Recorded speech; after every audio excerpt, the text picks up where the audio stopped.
If it breaks this low, it's going to be going lower with the highest probability of running out this sell side liquidity. So when I'm looking at price, I'm kind of like ignoring certain parts of price based on a narrative that I may hold or may be adopting soon if there's a specific criteria. As I mentioned on the PDF on Thursday, if we broke below the 21 big figure, we would attack the 2050 liquidity.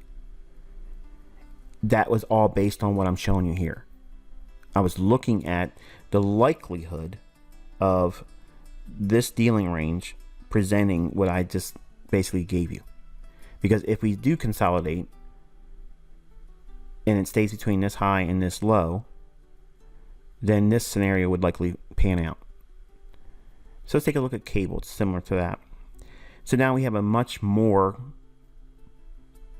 defined dealing range, consolidation extended going to the right. Dealing range high, dealing range low. The market just stays inside that range until it breaks.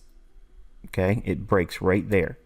So now I'm going to take all this data and place it right over here because it's breaking below that low.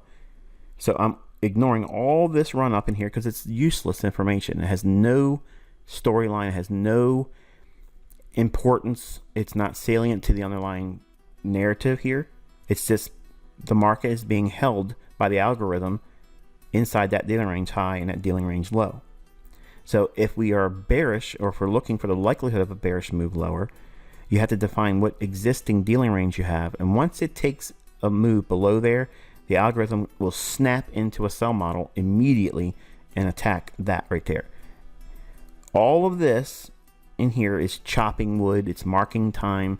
It's not doing anything. It's being held in consolidation. So I ignore all this where everybody else would like to look in here and measure this and put swing high measurements here, and I don't do that. I cut right to the chase, and this is the dealing range low I'm looking at.